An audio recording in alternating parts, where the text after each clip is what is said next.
When I was 12, my parents decided to send me to live with my uncle in the countryside because they felt overwhelmed and no longer wanted to care for me. They had always compared me unfavorably to my twin sister, who they believed was more capable. My sister was indeed more academically inclined, while I struggled to keep up, particularly since my parents had high expectations for us to become doctors, just like them. Despite my efforts, my performance was average, and my parents' constant comparisons and lack of support only made things harder for me. By middle school, my academic difficulties worsened, and I was failing many classes. My teachers didn't understand the full picture of my home life and thought I was simply lazy. The constant reminders from my parents about how I was disappointing them were heart-wrenching, and it felt like I could never measure up to their expectations. One night, after a particularly harsh dinner where my grades were criticized again, I ran away to a nearby park. Although I didn't get far, I was eventually found by the police and brought back home. That's when my parents decided to send me to live with my uncle and his family. I begged them not to, promising that I would improve and that I wouldn't run away again, but they were resolute. They felt I was a burden and that they couldn't deal with me any longer.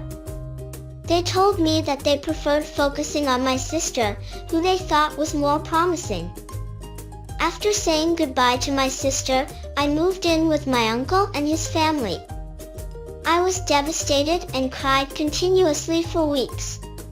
My uncle and aunt were supportive and kind, but my parents ignored my attempts to contact them. Eventually, I accepted my new situation, found some stability, and began to do better in school, though I was still average. My uncle and aunt encouraged me to participate in activities I had previously been denied, which helped me grow and thrive.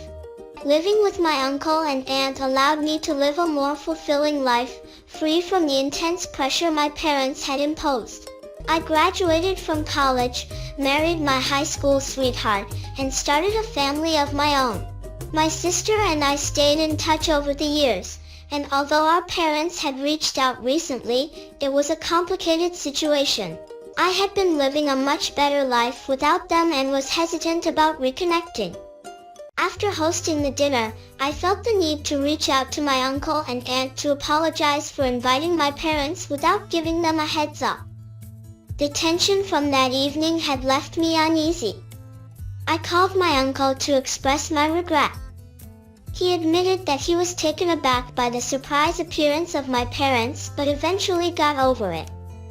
He hadn't contacted me because he was unsure if I was still upset after the dinner. He assured me that the awkwardness had faded and it was behind us. I also called my aunt and apologized to her.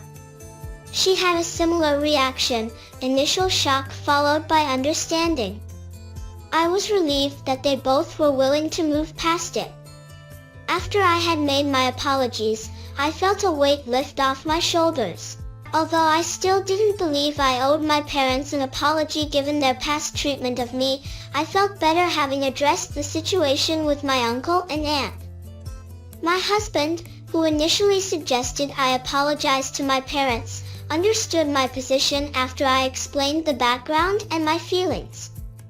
He supported my decision not to apologize, acknowledging that while my actions at the dinner might have been harsh, the way my parents had treated me was unacceptable. My sister shared a similar sentiment.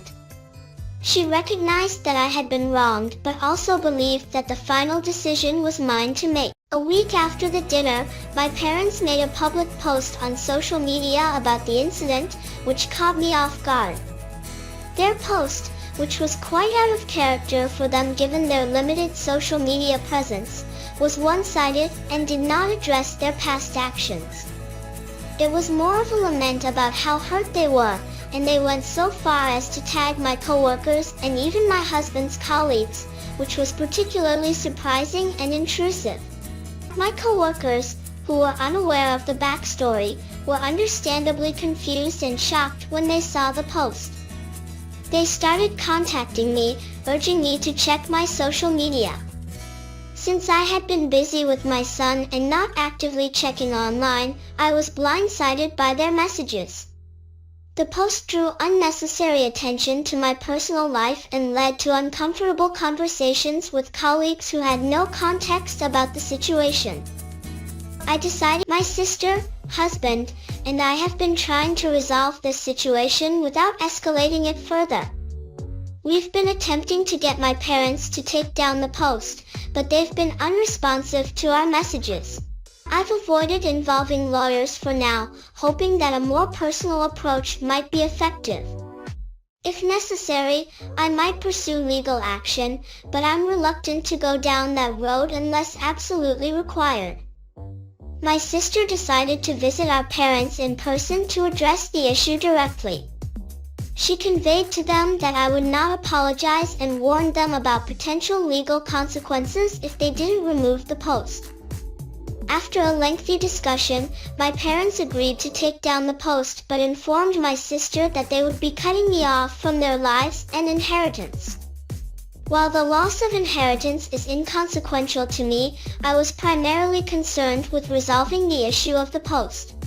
Now, with the matter of the post resolved, I'm focusing on enjoying my time with my son during my maternity leave. I appreciate all the support from friends and family during this tumultuous period and am determined to move forward with my life.